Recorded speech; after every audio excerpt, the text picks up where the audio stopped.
지금의 나를 만든 건 수많은 이들의 희생. 그렇죠. 징용당해서 온 분들도 많았고 지금의 나를 키운 건 수많은 이들의 염원. 끈질기게 살아남은 자들의 슬픔. 물에 좀 가라앉을 줄 알았는데 이게 그냥 둥 떠가지고 그냥 시신성 냄새가. 아이고 그저 있을 때는 뭐 썩은 냄새가 나서 못 견뎠어요. 수면 아래 가라앉은 그날의 이야기. 지키기 위해 죽어갔고 지키기 위해 살아야 했던 나의 삶, 우리의 역사.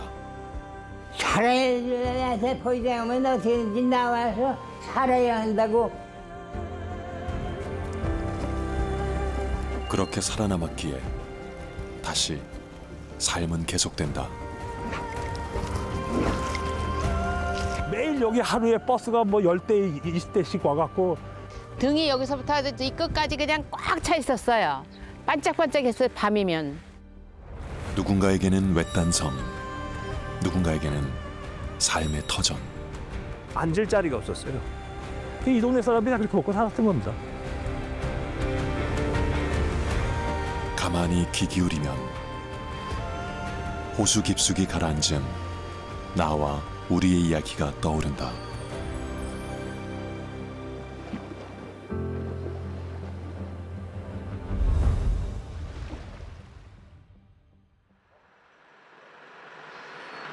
익숙해졌다고 그 일이 쉬워지는 건 아니다.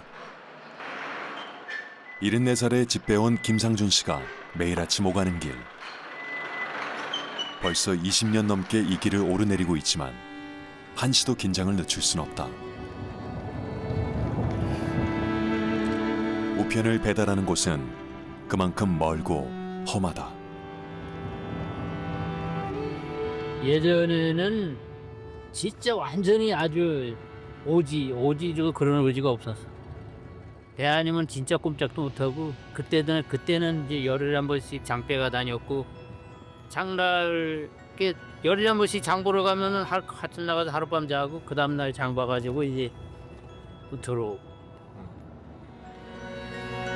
구비구비 산길을 돌아 때론 세차게 내리꽂은 폭우를 뚫고 때로는 아슬아슬한 빙판길을 미끄러지며 하루도 빠짐없이 이곳으로 향했다.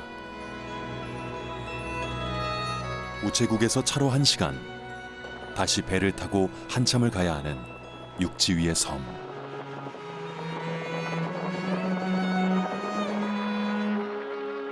김상준 씨는 화전민인 아버지를 따라 6살 때 처음 이곳에 왔다. 그동안 강산이 7번 바뀌었지만 마을을 떠난 적은 단 한 번도 없다. 이곳이 곧 김상준 씨의 삶이다. 아이고 고생이 많습니다, 형님. 안녕하세요. 예. 응. 별일 없이? 예, 별일 없습니다, 형님. 응. 아, 자주 놀러 오시고 그러시지. 바쁘시나 봐요. 요새 고추 심냐고? 고추 심이라고요. 네. 마을 주민 모두가 형동생하는 사이. 내일 또 뵙시다, 형님. 내일은 노는 날이고. 내일 노는 날이에요. 그러면 하천이나 나가요, 나하고. 소주 한잔 하게요. 예. 비수구미 마을에는 김상준 씨를 포함해 40여 가구가 살고 있지만 가까운 이웃이라 해도 얼굴 보기는 힘들다. 바로 옆집도 배를 타고 가야 하기 때문이다. 물 설고 낯선 이들은 할 수 없는 일. 아버지 따라다니면 하던 일이 거니까. 어려서 고생 많이 했으니 10살서부터 내가 지게질을 배웠어. 지게질. 20kg짜리 쌀가마의 무게가 버거워도 맘 편히 내려놓을 순 없다. 20여 년 전 마을 이장을 하면서 처음 집 배운 일을 시작했는데 이장을 그만둔 지 한참이 지났건만 선뜻 대신하겠다고 나서는 사람이 없다.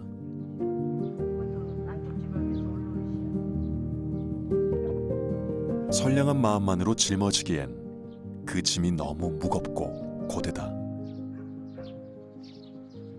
나도 지금 무릎이 슬슬 아프기 시작해. 이쪽 다리가. 안 그랬었는데. 기름 맥히셔야지. 안 그랬었는데 올해부터 그래 올해부터. 오래오래는 하시면 안 돼. 여기가 너무 죄송하면서도 감사하고 그러는데 죄송한 마음이 더 큽니다. 여기가 불편해가지고. 근데 이 동네는 다 이래 길이. 우리 집도 그렇고 길이. 이장이 없으면 큰일 나시겠다.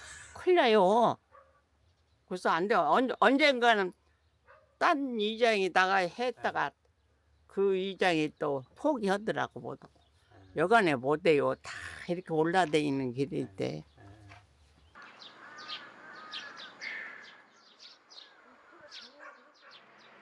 여기 사장님이 주셨어. 왜요? 여기 올라오는데 힘드시다고 안고. 무거운 거 안고 댕고 그러니까 안타까우셨는지 이걸 주시더라고. 이걸로 지고 다니라고. 아주 세상 좋아. 아주 지금. 마을 이름인 비수구미는 신비로운 물이 빚은 9가지 아름다운 경치를 뜻한다. 이방인의 발길이 닿기 힘들어 지금도 오지 중에 오지라 불리는 곳. 김상준 씨가 아니면 뱃길과 산길을 왕복 3시간 넘게 달려야 택배 하나를 받아볼 수 있다. 이거 하나 찾으려고 나갔다 오려면 기름값만 해도 보통 2만 원. 아니 그러면은 수고비 받으셔야 되는 거 아니에요? 오는 길에 갖다 주는 거고. 이번 배달은 집배원 업무가 아닌 개인적인 부탁이다. 이거 왜 이렇게 포장을 허술하게 했지? 그러니까 가서 삼 하나 깎아 먹고 가. 허술해.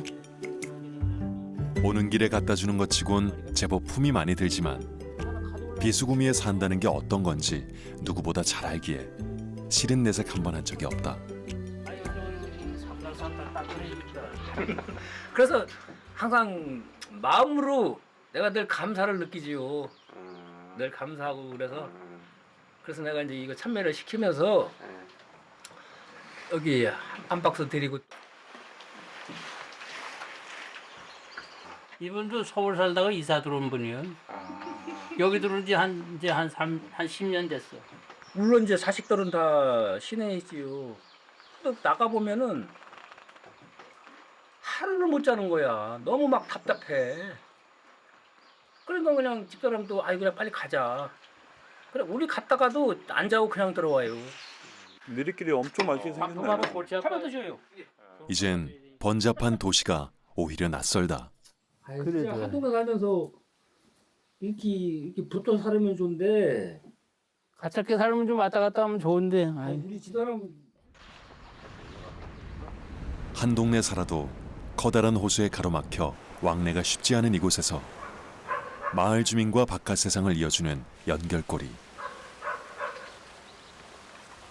택배 같은 거 갖다 드리면 아까 같은 어르신들은 연세 많으신 분들은 들고 다니지를 못하니까 그런 거 갖다 드리면 뭐 그렇게 보람이지. 뭐 좋아하시고 고맙다 그러고.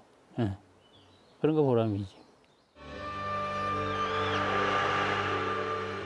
우리 따내면 제발 좀 나와 살아라고. 1년에 한두 번 오는 것도 힘들대. 여기 평생을 살고 있는데 막상 떠난다고 보면은 그렇게 떠나는 게 이렇게 쉬운 게 아니야. 비수구미 마을이 처음부터 오지는 아니었다. 산속의 바다라 불리는 855가 생기고 마을로 가는 길이 물속에 잠기면서 사람들로 북적이던 육지는 순식간에 외딴 섬처럼 변해버렸다.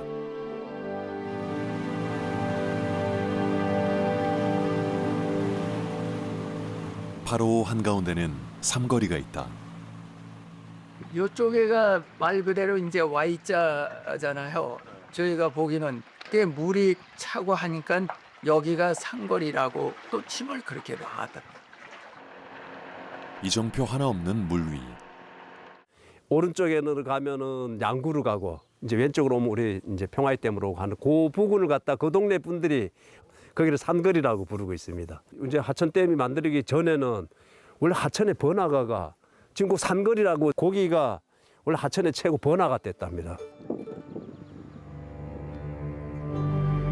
지금은 뱃길을 일컫는 삼거리지만 8호호가 생기기 전 이 아래에는 사람들로 북적이는 진짜 삼거리가 있었다.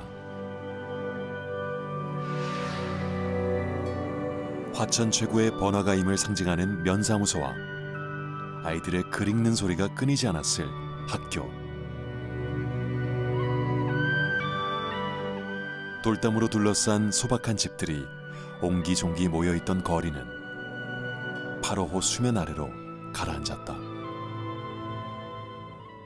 그 학교가 스몰되니까 폐교가 되잖아요. 그래갖고 그 개울 건너 유치원에 있는 유치원학교로 이제 통학을 하게 돼요. 그러니까 그 배 타고 마을에서 이제 공동으로 사공을 해줘요, 어르신들이. 그래갖고 그 학생들을 이렇게 배로 날라주고 겨울에는 이제 어니까 또 그 결빙된 그 얼음 위로 걸어서 이렇게 학교를 다니고 했던 겁니다.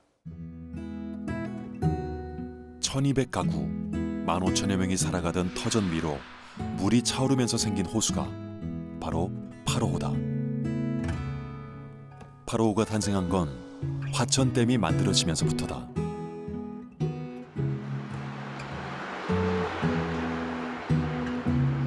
해발 1000m, 험준한 산자락에 화천댐을 건설하고 그 안에 10억 톤의 북한강 물을 가두면서 길이 21km에 달하는 인공호수 8호호가 탄생했다.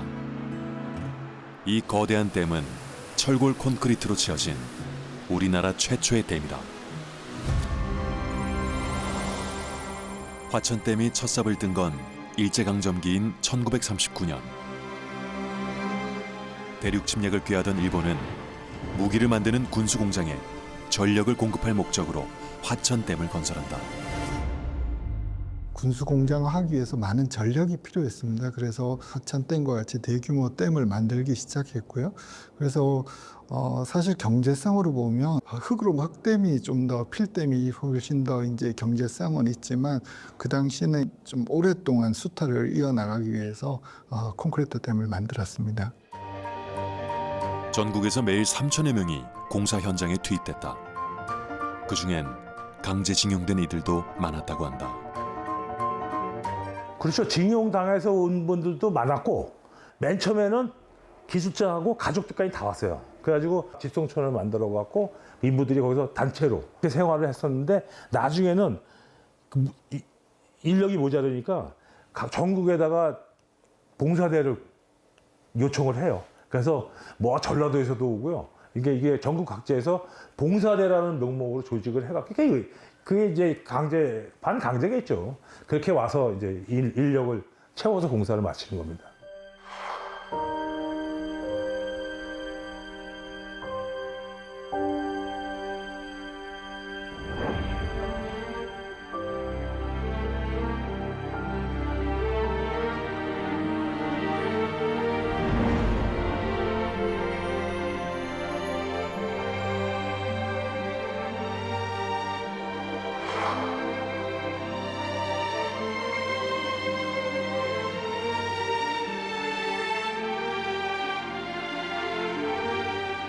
댐 공사 현장에는 매일같이 시신 타는 냄새가 진동했다.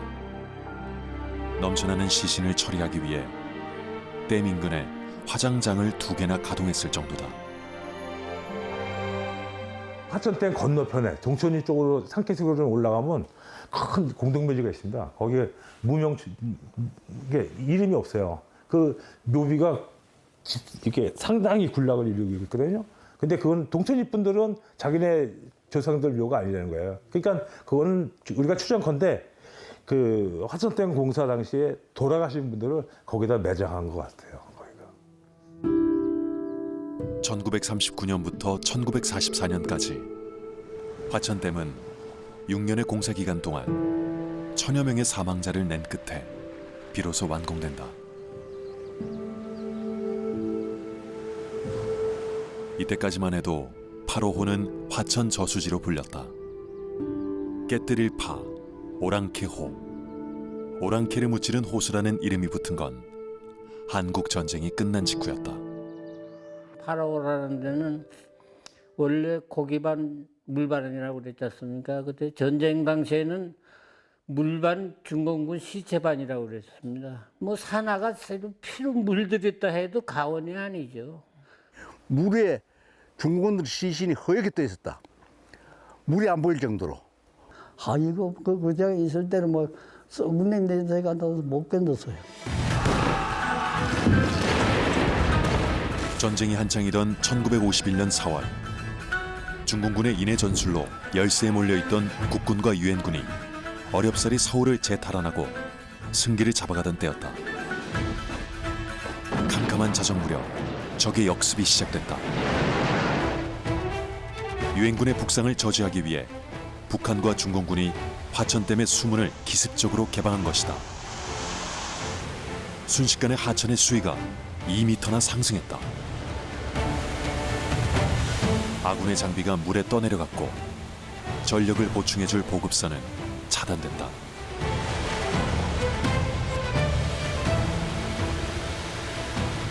화천댐이 전략적으로 산업적으로 중요한데 또 군사 작전적인 측면에서 보면 아군 입장에서 좀 껄끄러운 게 있습니다.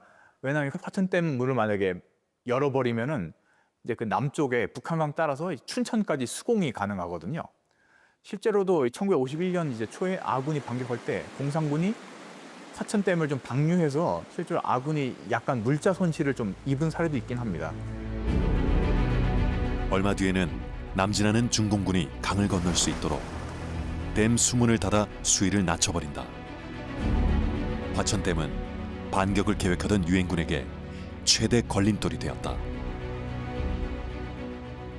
화천댐의 위치 자체가 북한군의 남침을 막아내는 중요한 방파제 역할을 하는 곳이었고 또 그곳에서 미국이 그야말로 어떤 한국에 대한 안보를 책임진다는 그런 차원에서의 화천댐의 어떤 상징적인 의미도 있었다.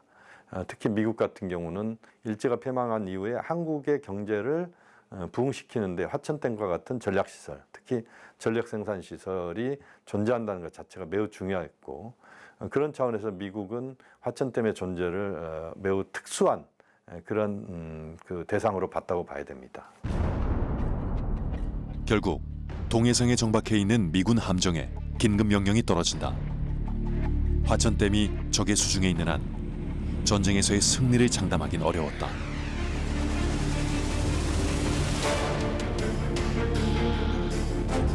곧장 미 해군 폭격기가 화천댐을 향해 비행을 시작한다. 이들에게 떨어진 작전 명령. 화천댐이 이제 반격 격전에 있어서 아군에게 장애가 될 수 있으니까 최소한 화천댐의 수문 정도는 좀 파괴해서 공산군이 수공을 하지 못하게 하자. 그래서 4월 30일에 이제 1차 공격을 해봅니다. 일반 폭탄으로 해보는데 당연히 잘 안 되죠. 그래서 4월 30일 공격은 이제 실패하고 5월 1일에 어뢰가 준비돼서 5월 1일 다시 공격을 합니다. 이번에는 어뢰를 실은 8대의 미군 폭격기가 공격에 나섰다. 화천댐은 남과 북 모두에게 꼭 필요한 전략적 요충지. 적의 손에 빼앗긴 채로 역공을 당하느니 차라리 폭발을 해서라도 적의 수공을 막는 게 시급했다.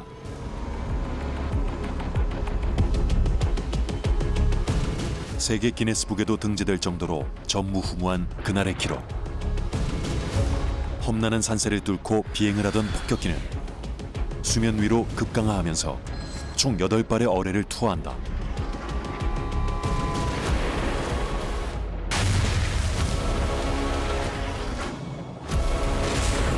그중 6발이 댐의 명중, 2개의 수문을 폭파하면서 작전은 성공적으로 끝이 난다. 바다가 아닌 육지에서 어뢰를 사용한 세계 최초이자 마지막 기록이다. 이때 미 해군에서 투입한 비행기를 보면 그 AD 스카이 레이더라는 이제 기종이 있는데 이 기종이 이제 폭탄 싣고 이제 공격도 가능하고 또 이게 또 2차 세계대전 말기에 또 등장한 거라서 군함을 공격하기 위해서 어뢰를 탑재할 수가 있습니다. 이제 어뢰는 배를 공격하는 거다 보니까 이제 수면에 가까이에 떨어져 가지고 이제 수면 가까이에서 이제 나가 가지고 배를 타격하는 거지 않습니까? 그러니까 수문 공격하는 거랑 좀 비슷하죠. 이게 미국 해군이 공식적으로는 어뢰를 사용한 마지막 작전이었습니다. 이때 폭파된 수문 사이로 물줄기가 터지면서 전세는 순식간에 역전된다. 모든 전선에 걸쳐 아군의 총반격이 시작됐다. 퇴각하는 적을 쫓아 북진하면서 화천댐을 둘러싼 치열한 전투가 벌어졌다. 그 새끼들이 그쪽 산이 다 높거든. 이때까지 아군이 있는 데가 좀 얕지. 그러니까는 거기서 싸우고 하는데 싸우고 해도 이때만 하는 것 같으면 얼른 싸우고 저기 들어가겠는데 그 새끼들이 뭐 덤비고 쏘고 하는데 아주 거기서 애 먹었어. 총에 맞아 죽을 뻔했어. 이제 밤에 이제 또 교통 작업한다는 게 지금 되게 힘들어요. 그 숨어서 이제 하는 거 교통을 하고 이제 산 꼭대기에 다 하는데 밤새서 그 작업을 하는 거예요. 낮에는 못 오니까 살려면 하라 이게요. 살려면.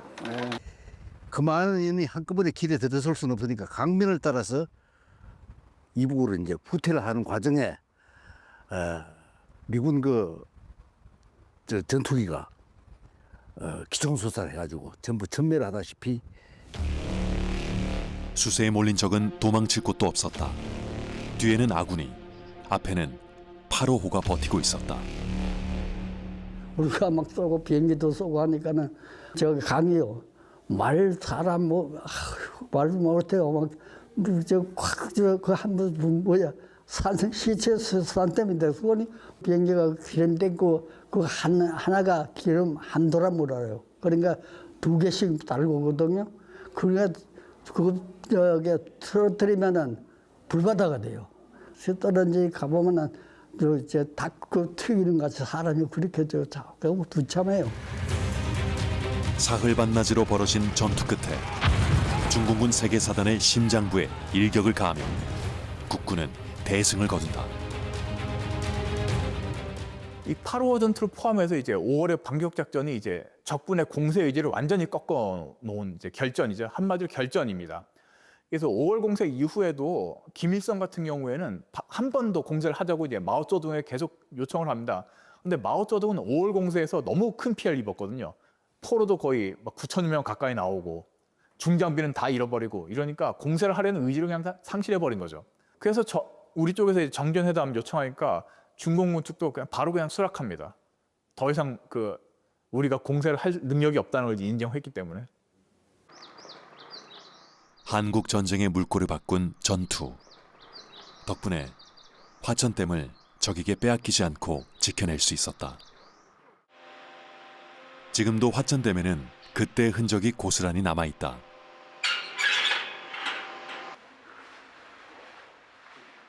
댐 안쪽 깊은 곳에 길게 뻗은 통로.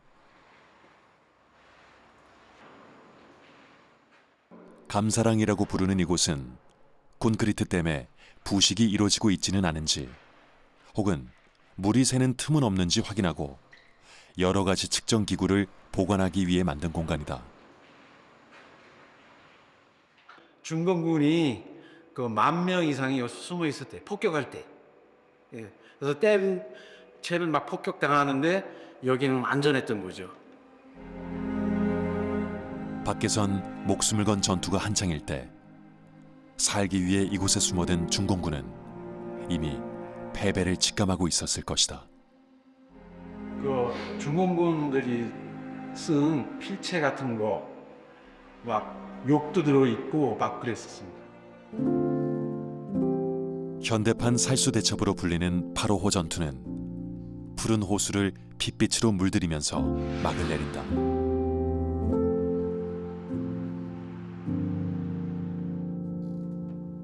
전진하는 군인들도 피난을 가는 피난민들도 8호호에서 풍기는 시체 썩는 냄새 때문에 마늘로 코를 막고 다녀야 할 정도였다고 한다. 우리가 1, 2피난을 갔거든요. 근데 이제 여기서 스리코다를 군이 내줘서 그걸 타고서 이제 1, 2에서 그전 길이 요만했어요. 한 대밖에 못 다녔는데 가는데 송장이 많았어요. 송장이. 그럼 내려서 치우려는데도 못 치우게 하고 그냥 바꿔 넘어가는 것도 있고 그때가 몇 월인지 파리가 엄청 많았어. 그 파리를 아무리 차에서 쫓아도 파리가 차보다 빨라. 아주 새까맣게 달려 쫓아오는 거야. 장비가 없으니까 미군들 담프트럭 뭐 이런 거 미군 공병들의 그 담프트럭 이런 걸 빌려가지고 그 시신 처리를 했는데 그 시신이 물에 전부 가라앉을 줄 알았는데 이게 그냥 둥둥 떠가지고 그냥 그 당시 시체 냄새가 아주 코를 찔렀다. 시신 썩 냄새가. 뺏고 뺏기기를 반복하면서 한국전쟁 동안 8호호에서는 무려 5번의 격전이 벌어졌다. 그 과정에서 아군 5천여 명과 중공군 3만 8천여 명이 전사한 것으로 알려졌다. 화천 저수지가 8호호라는 이름으로 불리게 된 것도 이때부터였다. 이승만 대통령이 중공군을 대파한 국군의 노고를 치하하며 직접 하사한 이름. 8호호는 이승만 대통령에게도 남다른 의미가 있었다. 해방 당시에 이제 38조선 이남, 그러니까 현재 대한민국 지역이죠. 이 지역의 발전 설비 용량이 19만 킬로와트 좀 넘는 정도인데 이 화천 발전소 하나의 그 발전 용량이 무려 10만 8천 킬로와트나 되거든요. 그러니까 우리가 화천 발전소를 탈환을 하게 되면은 발전 용량이 무려 50%가 늘어나는 겁니다. 이렇게 발전 용량이 크고 산업적으로 중요하니까 이승만 대통령 같은 경우에도 이제 아군이 북진할 때 이 화천 발전소, 화천 저수지를 꼭 장악해야 된다고 이렇게 강조했을 정도입니다. 8호호 전투는 한마디로 화천 수력 발전소를 차지하기 위한 것이었다. 전쟁 당시 이승만 대통령은 연백 평야를 내주더라도 화천 수력 발전소만큼은 절대 양보해서는 안 된다는 특명까지 내렸다. 전쟁 과정에서 보면 지금의 휴전선을 사이에 두고 엄청난 한 2년간에 걸친 진지전이 펼쳐졌는데 그 과정에서 이제 화천댐을 누가 확보하느냐가 굉장히 중요했다.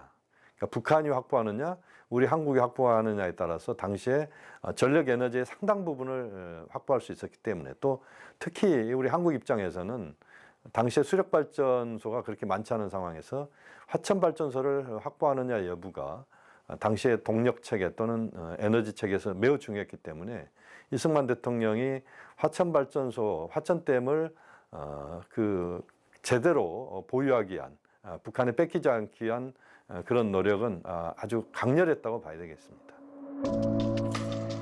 화천댐의 낙차를 이용해 전기를 생산하는 화천 수력 발전소는 전력난에 시달리던 우리나라 에너지 공급의 핵심 축이었다.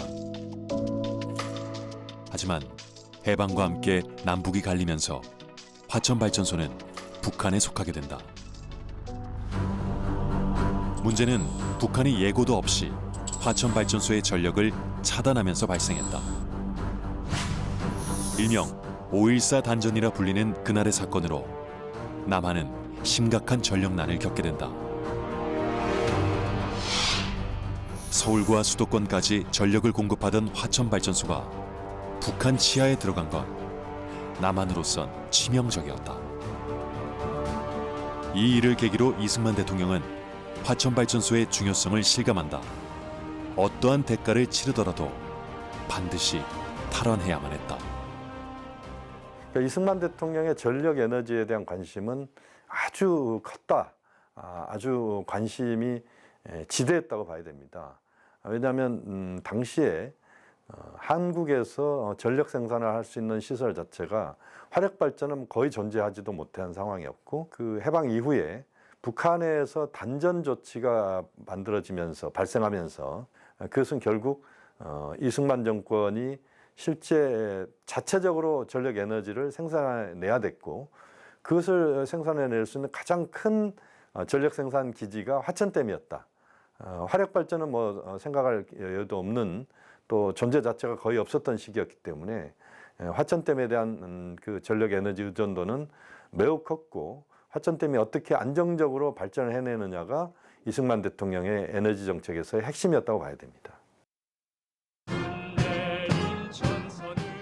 한국 전쟁에서 화천댐을 차지하지 못했다면 지금의 대한민국은 없었을지도 모른다.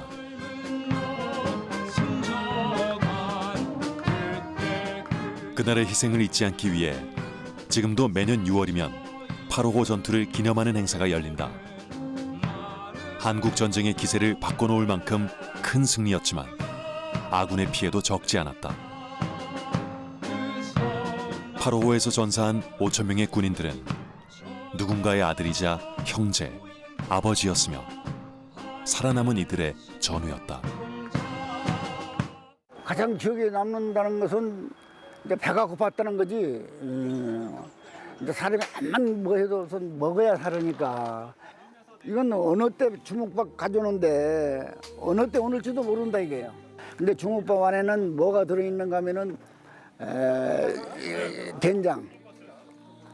된장만 내가 좀 넣고 그냥 중국밥으로 이제 먹고 하는데 배고픈 배를 굶겨지고서도 전쟁을 하면서 그 밥보다가 총탄을 달라고 외치며 전쟁을 하던 그 선배 전우들 귀중하게 하나밖에 없는 생명마다 내던지고 자기가 열심히 싸우다 이제 전사하는 우리 선배 전우들 이들이 생각나요 지금도. 세월이 흐르면서 전쟁을 기억하는 이들은 점점 사라졌지만 8.55는 여전히 우리 곁을 지키고 있다.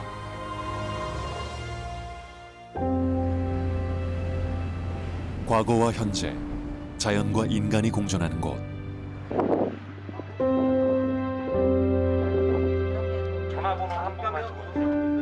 숱한 희생을 딛고 피로 지켜낸 8.55는 지금도 수많은 사람들이 찾는 명소다.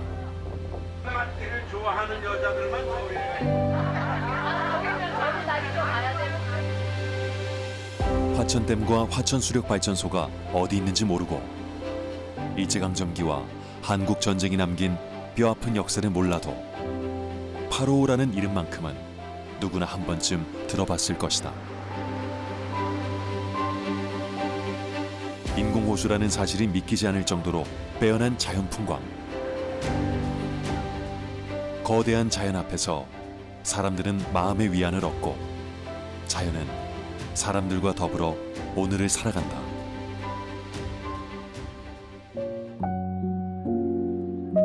지난 수십 년간 외지인의 발길이 닿지 않았던 비밀의 숲길. 수달길이라 이름 붙여진 이곳은 작년 여름에 처음으로 문을 열었다. 하늘 높이 치솟은 아름드리 소나무와 계절마다 모습을 바꾸는 화렵수 굴락이 원시림 그대로의 모습을 간직하고 있는 곳.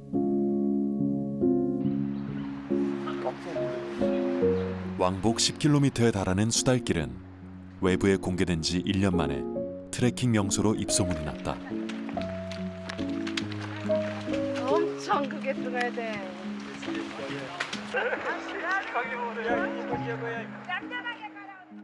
일단 길 자체가 아주 자연 친화적으로 만들어졌다는 게 그게 특징이네요. 다른 데 같으면 당연히 전망 데크를 만들어 놓을 자리조차도 그냥 나무로 된 고사목으로 된 의자 몇 개만 이렇게 만들어 놓고 할 정도로 아주 자연 친화적으로 조성된 길이라는 게 참 인상적이었습니다. 누가 뭐 어디 좋다 하면은 그 길을 놓치지 않고 다 다니면서 전국으로 다 다녀갖고 이제 나이 먹은 사람들은 너무 좋아요. 여기 수달길이 원만하면서 우리 걷기가 너무 좋더라고요. 수달길을 걷다가 운이 좋으면 진짜 야생 수달을 만날 수도 있다. 야생에서 구조된 수달 10여 마리가 살고 있는 이곳은 수달길이 시작되는 관문 한국수달연구센터다.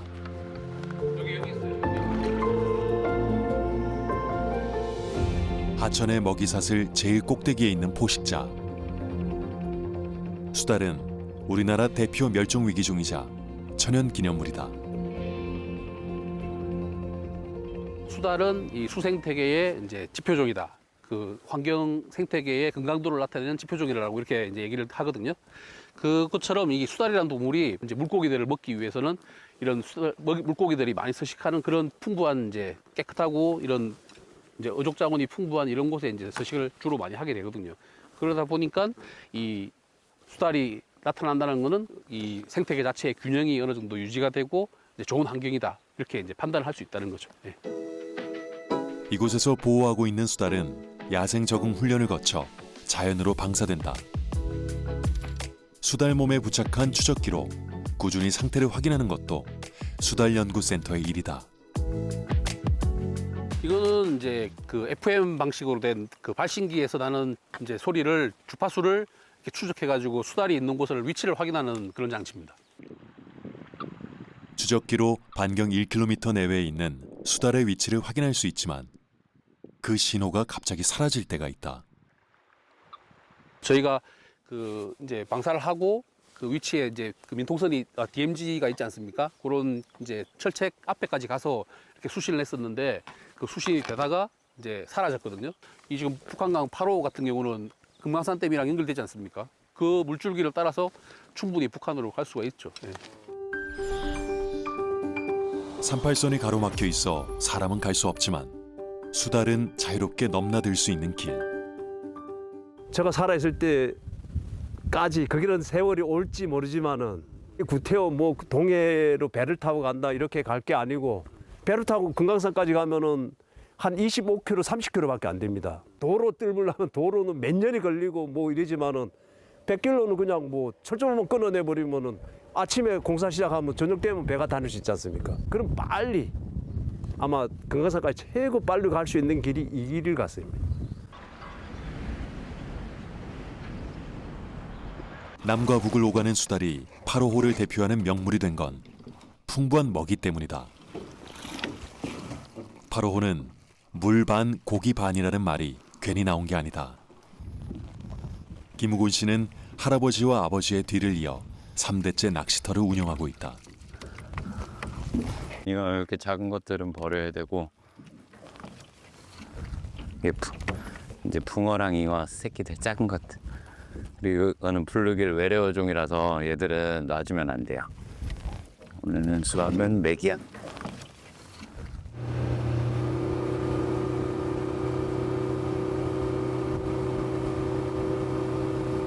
저희 할아버지가 젊으셨을 때 낚시를 엄청 좋아하셔서 강원도 전역을 다니면서 낚시를 하셨는데 여기 어구말이라고 하거든요, 월명리에. 여기가 고기가 제일 잘 나와서 이곳에서 낚시를 하시다가 이렇게 터전을 잡게 되셨어요. 1968년부터 지금까지 한자리에서 대물림하며 지켜온 삶의 터전. 다른 데 많은데 여기만 다녀버릇하니까 딴 데는 재미가 없고. 도해지에서 뭐 직장 생활이나 여러 가지 일 하다 보면 스트레스도 많이 받고 그럴 때 이렇게 한 번씩 나왔다 가면 많이 또 힐링이 되고 쓸 때도 많이 풀리고 그래서 가끔씩 나왔다 가요. 낚시꾼들 사이에서 8호호는 대물 천국이라 불릴 만큼 명성이 자자했다. 낚시터마다 문전성시, 대물잉어와 뱀장어가 자주 잡힌다고 소문이 나면서 서울에서 낚시꾼을 태운 전세버스만 하루에 수십 대씩 오고 갔다.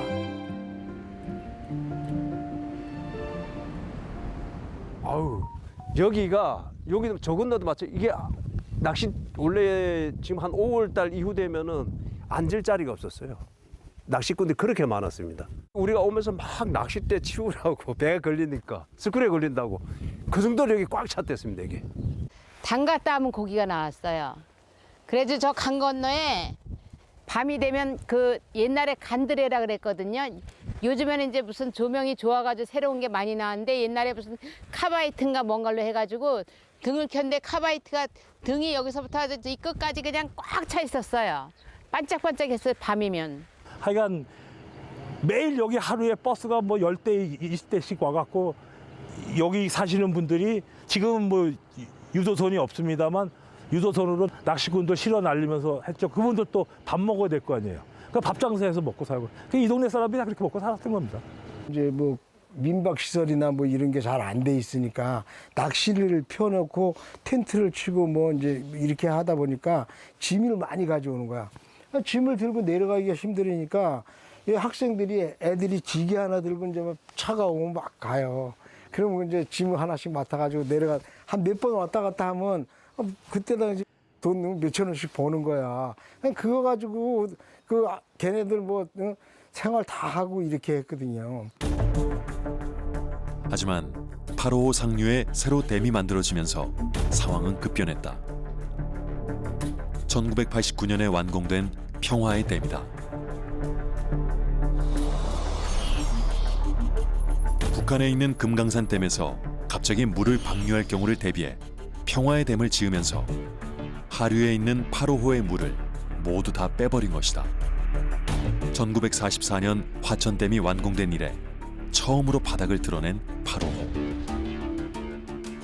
이 물이 이제 다 빠지고 개울처럼 됐어요. 근데 이제 고기가 월동을 막 들어가는 그 단계에서 그렇게 했거든요. 그러니까 뭐 고기는 다 죽고 뭐 어패류 다 죽고 모든 게 어우러져서 이제 공존하는 건데 일단 고기가 못 나와서 다 바깥에서 죽었으니까 그렇게 되고서 평화의 댐 돼서 물을 채우니까 고기가 없는 거예요. 그때 가장 고전이었습니다.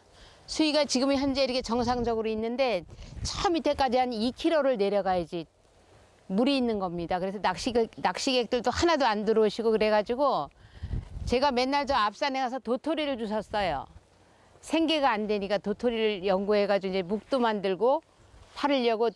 농사 짓는 것처럼 어업도 자연이 받쳐줘야지만 이제 고기들도 많이 나오긴 하는데 생계 유지에는 조금 예전보다는 어려워졌죠, 많이. 물고기를 잡아 생계를 유지하던 어부들이 어업을 포기하고 또래들이 일자리를 찾아 도시로 떠날 때도 김우곤 씨는 이곳에 남았다. 언제 봐도 마음이 편안해지고 그 이 맑은 물과 이 주변의 경치를 보면은 이제 뭐 힘든 일이나 스트레스 받았던 일도 싹 잊혀지고요. 그리고 뭐 저의 삶의 터전이다 보니까 항상 소중히 간직하려고 하고 있습니다. 그리고 이제 제가 아니면 지금 이 마을에도 저처럼 젊은 사람이 살고 있지 않는데 이 맥이 끊어질까 봐 꾸준히 이어가고자 하고 있습니다.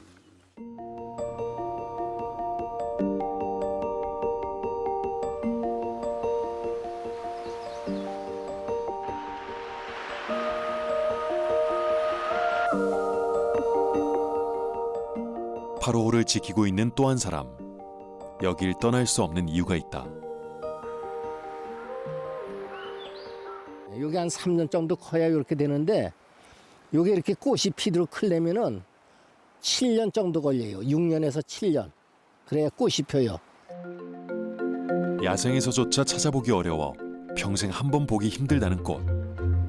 주머니처럼 생긴 입술 모양의 꽃뿌리가 요강을 닮았다고 해서 이름 붙은 광릉 요강꽃이다. 멸종위기 1급으로 우리나라를 통틀어 겨우 2,000개체만 남아있다는 희귀종인데 그중 절반이 장윤일 씨의 꽃밭에 지천으로 피어있다.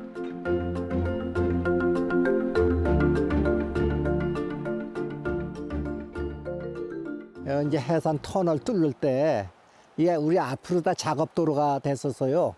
그걸로 이제 작업차들이 댕기면서 이제 기름을 그 조달해 달라 그러더라고.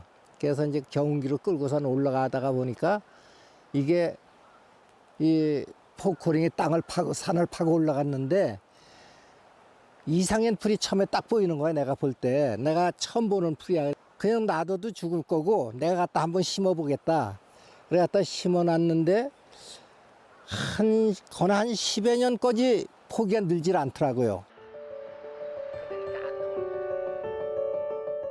평화의 댐 공사장에서 우연히 발견해 지극정성으로 키운 게 벌써 40년 가까이 됐다. 이곳에서 난 풀 한 포기도 허투루 보지 않는 마음이 활짝 꽃을 피운 셈이다.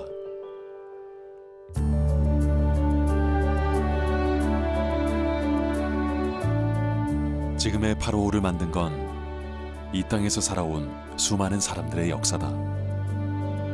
855가 생기면서 수면 아래에 고향을 두고 떠나야 했던 사람들. 서슬퍼런 시기를 눈물로 견디고 전쟁의 포화 속에서도 목숨을 내던져가며 855를 지켰던 이들의 바람.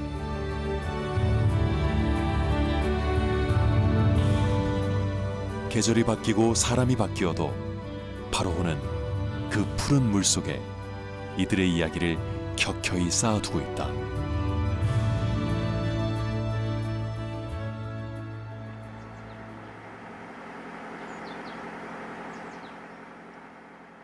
파로호의 시작이자 존재 이유인 화천댐. 물은 끊임없이 흐르지만 화천댐은 그때나 지금이나 변함없이 제자리를 지키고 있다.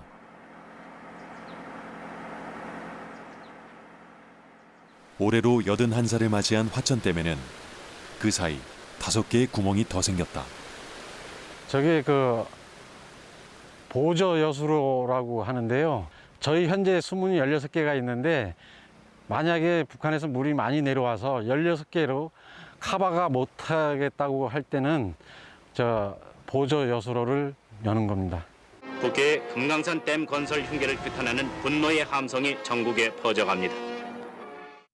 북한이 금강산 댐에서 기습적으로 방류한 물은 평화의 댐을 거쳐 화천댐으로 흘러들어온다. 갑작스런 수위 상승으로 인한 피해를 줄이기 위해 2002년에 만들어진 보조 여수로. 이게 굉장히 좀 특이한 케이스인데요. 그 이유를 살펴보면 지금 현재 북한에서 만들어 놓은 상류의 댐의 용량이 한 27억 톤 정도 됩니다. 27억 입방미터 정도가 되는데 화천댐의 물그릇은 한 10억 입방미터밖에 되지 않습니다. 그러다 보니까 급하게 물이 내려올 때 이것을 대비하기 위해서 여수로로는 도저히 안 되기 때문에 긴급하게 이제 구멍을 이제 뚫은 경우죠. 금강산댐으로 알려진 북한 임남댐이 지난 22일 오후 2시쯤 수문을 개방한 것으로 관측됐습니다. 보조 여수로가 있는 댐은 우리나라에서 화천댐이 유일하다. 사람으로 치면 인생의 황혼기지만 댐 나이 81은 아직 끄떡없다. 콘크리트라는 구조물 자체는 사실은 시간이 지나면 지날수록 굉장히 단단해지는 경향이 있습니다. 유지 관리만 잘 된다 그러면 우리가 최소 90년에서 160년 이상까지도 쓸 수 있는 구조물이기 때문에 유지 관리가 잘 된다라고 하면 계속 사용하는 데는 큰 문제가 없습니다. 약 78m에 달하는 댐 높이의 낙차를 이용해 전력을 생산하는 화천 수력발전소는 지금도 출력이 10만 8천 킬로와트에 달한다. 수력발전으로는 우리나라 최대치다. 1950년대까지는 우리나라 전체 전력의 절반가량을 이곳에서 담당했다. 일반적으로 수차 발전기는 주기기는 수명이 약 40년 정도 보고 있습니다. 저희들이 이미 40년이 지난 발전소를 대상으로 40년이 되면 이제 효율이 떨어진다거나 출력이 낮아진다거나 하는 그런 수명 도래가 완료되었기 때문에 저희들은 그걸 대상으로 완전하게 개대체하는 현대화 작업을 진행 중에 있습니다. 그동안 수입에만 의존했던 발전소 장비들을 국산화하는 작업도 진행 중이다. 예나 지금이나 든든한 전력 공급원. 화천수력발전소가 있기에 연간 824억 원의 에너지 수입 비용을 절감할 수 있다. 화천댐을 다목적으로 활용하면 새로운 댐을 건설하지 않고도 연간 약 7억 톤의 물을 확보하여 수도권 용수 공급에 기여할 수 있으며 여름철에는 약 2억 톤 이상의 홍수 조절 능력을 확보하여 홍수 예방에 크게 도움이 됩니다. 물 확보에 어려움을 겪고 있습니다. 주무부처인 환경부는 강원도 화천댐 물을 끌어오겠다는 계획입니다. 화천댐은 지금 전력을 공급하는 발전용 댐에서 공업용수를 공급하는 다목적 댐으로의 변신을 꾀하고 있다. 수도권에 새로 만들어질 대규모 반도체 클러스터에 화천댐이 용수를 공급할 계획이다. 이 반도체 클러스터에서는 굉장히 많은 물을 요구합니다. 그런데 한강의 이제 기존 댐들의 용수 공급은 가득 찼기 때문에 더 이상 여유 용량이 없었는데 이번에 환경부와 한국수력원자력이 같이 이제 협조를 해서 화천댐에 있는 물을 원자력 클러스터 쪽에 공급하는 그런 그러니까 쉽게 얘기하면 우리가 전력 생산과 더불어서 산업 발전을 위한 공업 용수로서 쓸 수 있는 이번에 계기가 마련돼서 굉장히 뜻깊다고 할 수 있습니다. 전쟁으로 초토화된 국가를 재건하는 데 중요한 기반이 되었던 화천댐은 이제 반도체 인류 국가로 재도약하는 발판으로 새롭게 태어날 것이다.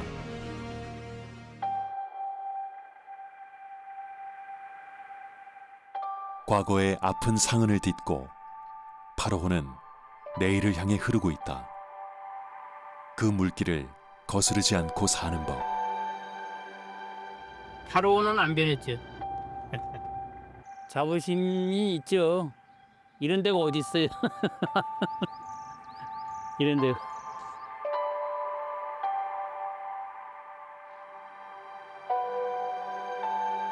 저희 생계를 유지시켜주는 곳이므로 저희 생명이고 저희 보물창고입니다. 이제 뭐 내가 여기서 가면 어디 가겠어요. 이제 나도 여기서 죽어야지.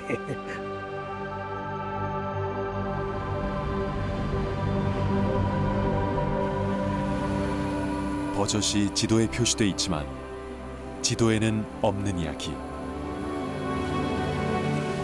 그 이야기는 나와 우리가 살아온 삶이자 대한민국이 걸어온 궤적이기도 하다. 이곳 파로호에는 아직 수면으로 떠오르지 않은 수많은 이야기들이 여전히 남아있다.